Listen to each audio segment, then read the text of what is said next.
Today, we are exploring a massive missing link in how we understand human connection, success, and personal happiness. We hear the term emotional intelligence thrown around all the time in corporate seminars, self-help blogs, and relationship podcasts. Most of us think emotional intelligence just means being polite, having a good vocabulary for our feelings, or intellectually understanding someone else's point of view. But what if I told you that true emotional intelligence has absolutely nothing to do with your intellect? What if the secret to building incredible relationships, commanding a room, and resolving deep conflicts is entirely physical? Today we are diving into a profoundly practical and life-changing book called The Language of Emotional Intelligence by Jean Seagull. Grab a warm cup of coffee, get perfectly comfortable, and let us embark on a fascinating storytelling journey about how to master the unspoken, completely nonverbal language of the human heart. The illusion of intellectual empathy. Let us begin our journey by meeting a woman named Emily. Emily is an incredibly smart, highly educated marketing director. She has read countless books on leadership, psychology, and active listening. She knows exactly what words to say when a coworker is upset, and she knows the exact script to use when she is having an argument with her partner. But Emily has a massive problem. Despite saying all the right words, her relationships are constantly struggling. Her team at work finds her slightly cold and unapproachable. Her romantic partner often complains that she feels distant, even when she is explicitly apologizing. Emily is deeply frustrated. She thinks to herself, "I am doing exactly what the communication books told me to do. I am using statements starting with the word I. I am validating their perspective, and I am keeping my voice at a reasonable volume." Why is nothing working? Jean Seagull explains that Emily is trapped in the illusion of intellectual empathy.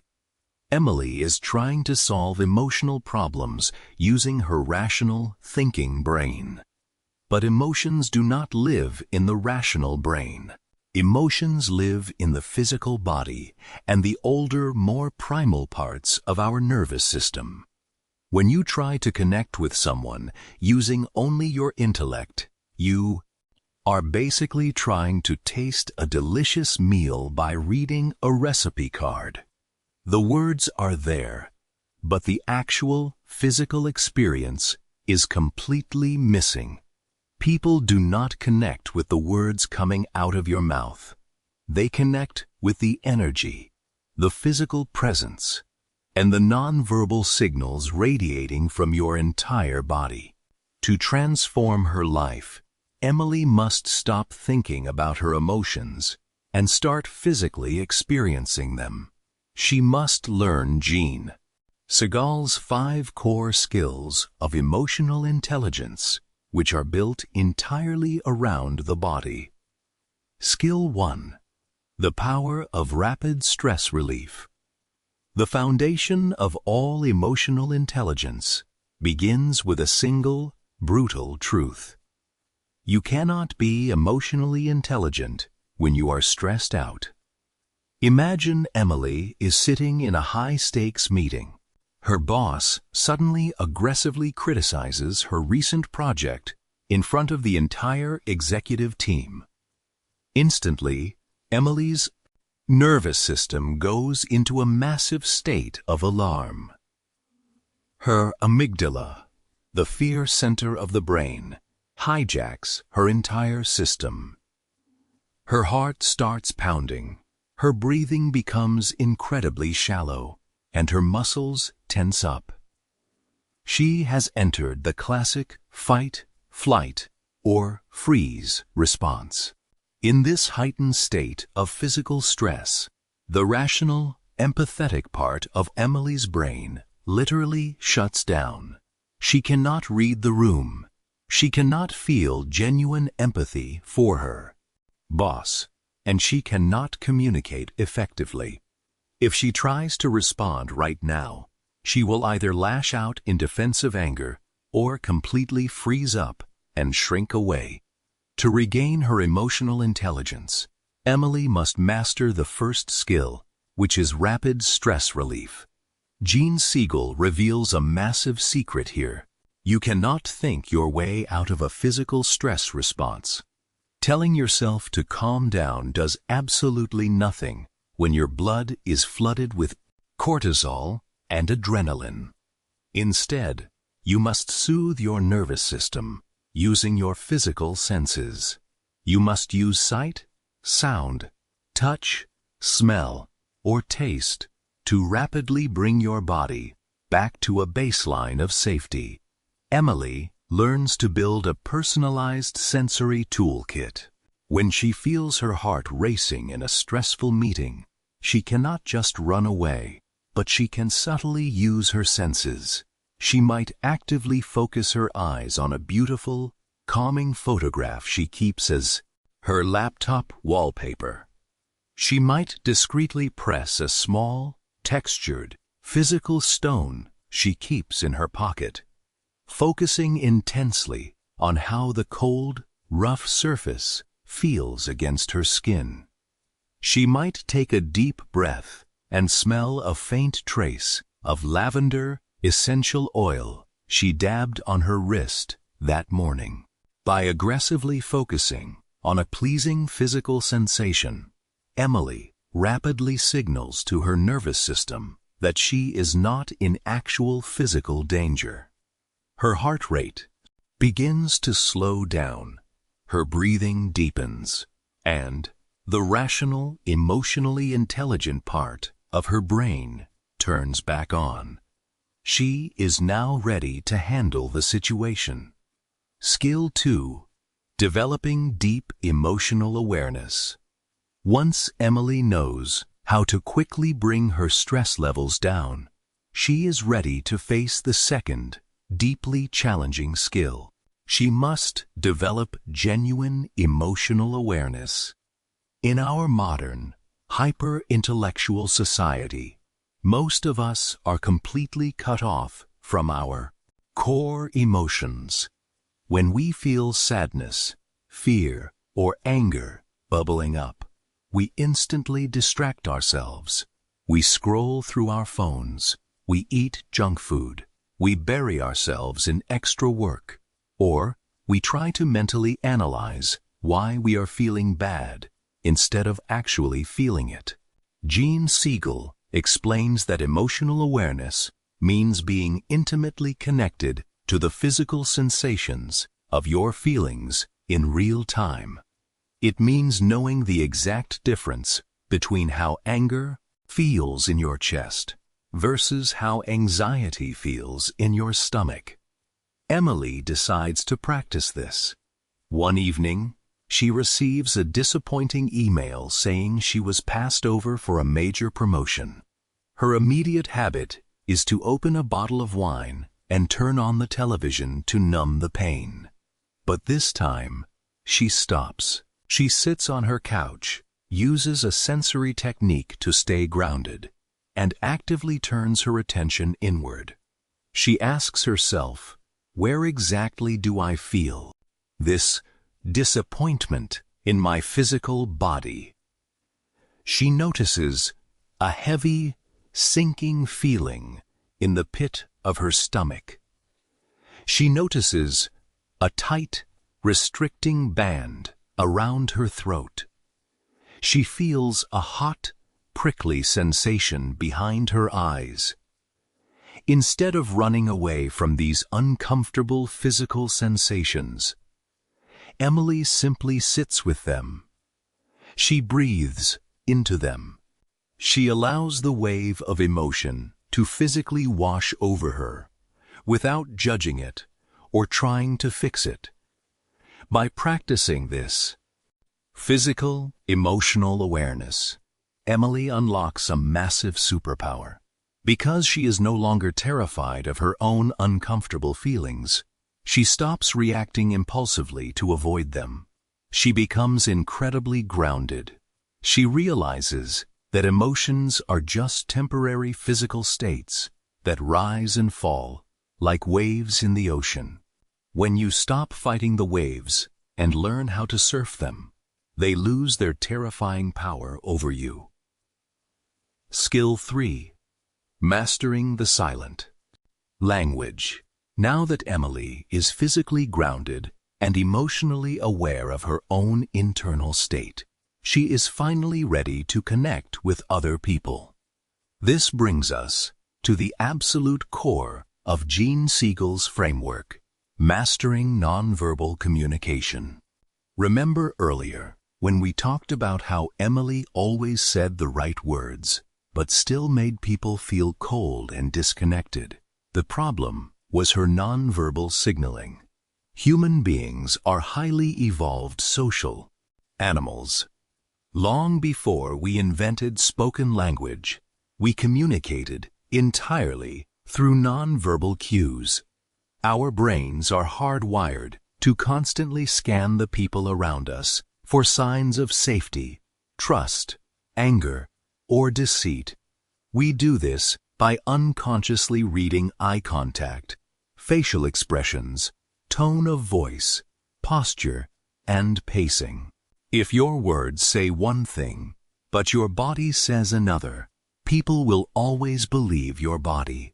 Emily realizes that when she apologizes to her partner, she is usually staring at the floor, crossing her arms defensively over her chest, and speaking in a flat, monotone, robotic voice. She is saying the words, "I am sorry," but her body is loudly broadcasting the message, "I am guarded, I am annoyed, and I do not want to connect with you." To fix this, Emily actively learns the silent language of emotional intelligence. She learns that maintaining soft, relaxed eye contact shows genuine interest and builds deep trust. She learns that uncrossing her arms and leaning slightly forward physically invites the other person into a safe space. She pays incredibly close attention to the tone and pacing of her voice. She realizes that a warm, varied, and slightly slower tone completely disarms defensive people. When her team member approaches her with a problem, Emily stops looking at her computer monitor. She turns her entire physical body toward the person, softens her facial expression, and uses warm eye contact. The transformation is absolutely instantaneous. Without changing a single word of her vocabulary, Emily suddenly becomes a magnet for positive human connection. Her team starts trusting her, and her partner finally feels deeply heard and understood. All because Emily aligned her physical body with her intellectual intentions. Skill 4. Playful Awareness and Humor. As Emily improves her nonverbal communication, she discovers the fourth essential skill, which is using playful awareness to build lasting bonds. Many professionals think that being emotionally intelligent means being extremely serious, somber, and intense all the time. But Jean Seagull highlights that one of the most powerful tools in the emotional intelligence toolkit is genuine playfulness and warm, respectful humor. Play is the ultimate bridge between human beings. When we laugh together, our nervous systems simultaneously relax. We release endorphins, which are natural, feel-good chemicals that instantly dissolve tension, reduce stress, and foster a deep sense of mutual trust. However, Seagull draws a very strict line between healthy playfulness and toxic humor. Toxic humor involves sarcasm, biting jokes, and making fun of other people to assert dominance. That kind of humor destroys emotional safety.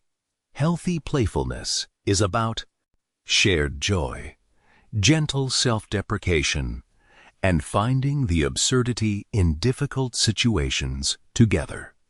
Let us look at a story of how Emily uses this. Her marketing team is working late on a Friday night, trying to meet a brutally tight deadline for a product launch. The energy in the room is highly toxic. People are snapping at each other. The stress levels are through the roof, and everyone is miserable. Instead of giving a serious, heavy-handed speech about teamwork, Emily decides to use playful awareness. She walks into the room wearing a completely ridiculous, oversized foam cowboy hat that she found in the prop closet. She strikes a goofy pose and loudly declares that there is a new sheriff in town, and the sheriff is officially ordering a massive pizza delivery for everyone in the room. The entire team bursts into laughter. The heavy, suffocating tension completely shatters.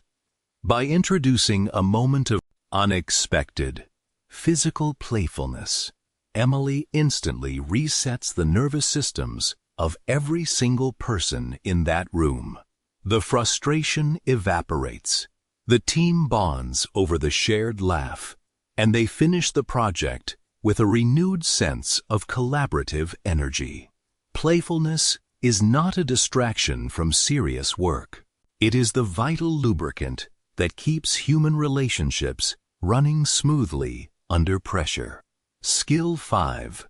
Positive conflict resolution. Everything Emily has learned so far: rapid stress relief, emotional awareness, nonverbal communication, and playful awareness perfectly sets the stage for the final, most difficult skill of all: positive conflict resolution. Many people believe that emotional intelligence means avoiding conflict completely, constantly pleasing others, and never rocking the boat. Jean Seagull strongly, completely disagrees with this. Conflict is a natural, unavoidable, and necessary part of any human relationship. Two people cannot work together or live together without eventually having competing needs or misunderstandings. The goal of emotional intelligence is not to avoid conflict, but to resolve it in a way that actually strengthens the relationship rather than destroying it. Emily used to view conflict as a dangerous battle that she had to logically win. She would gather evidence, build a bulletproof argument, and aggressively debate her partner or coworkers until they surrendered. But winning the argument always resulted in damaging the relationship. Using her new skills, Emily completely reframes how she handles disagreements. She realizes that the ultimate goal of a conflict is not to prove she is right, but to establish mutual understanding and deep connection. When a major disagreement arises with a difficult client, Emily first uses her sensory tools to keep her own nervous system completely calm. She refuses to get hijacked by the client's aggressive energy. Second, she stays deeply aware of her own emotions, noticing her frustration, but not letting it control her behavior. Third, she uses her nonverbal communication to de-escalate the situation. She keeps her voice low and warm. She maintains steady, non-threatening eye contact, and she keeps her posture relaxed and open. When she does speak, she focuses entirely on the present moment. She does not bring up past mistakes or old grievances. She listens deeply to the client, paying far more attention to the client's nonverbal distress than to the actual angry words being spoken. By staying physically present, emotionally grounded, and nonverbally warm, Emily creates a massive bubble of safety. The angry client eventually runs out of steam, feels genuinely heard on a physical level, and calms down. They are then able to negotiate a practical solution together. Emily did not win a debate. She won a lasting, deeply trusting business relationship. The ultimate transformation of the self. Let us take a moment to look back at the incredible journey Emily has taken and the profound lessons we can apply to our own lives from the language of emotional intelligence. We started by recognizing the massive trap of intellectual empathy. We learned that reading communication scripts and memorizing polite phrases will never work if our physical body is sending a completely different message. Emotional intelligence is not a mental exercise. It is a full body experience. We discovered that the absolute foundation of everything is rapid stress relief. If you are hijacked by stress, you are emotionally blind. You must learn to use your physical senses of sight, sound, touch, smell, and taste to quickly bring your nervous system back to a baseline of safety. We learn the deep importance of feeling our feelings physically rather than numbing them out or overthinking them. By bravely sitting with the physical sensations of sadness, anger, or fear, we strip those emotions of their terrifying power and become incredibly grounded human beings. We explored the absolute vital importance of mastering the silent, nonverbal language. Eye contact, posture, tone of voice, and facial expressions are the real vocabulary of human connection. Aligning our physical presence with our positive intentions is the key to building deep trust. We saw how shared joy and healthy, respectful playfulness can instantly bridge gaps, melt away tension, and build resilient bonds between people. And finally, we learned that conflict is not a battle to be won, but an opportunity to deepen a relationship by staying present, grounded, and focused on mutual connection rather than logical dominance.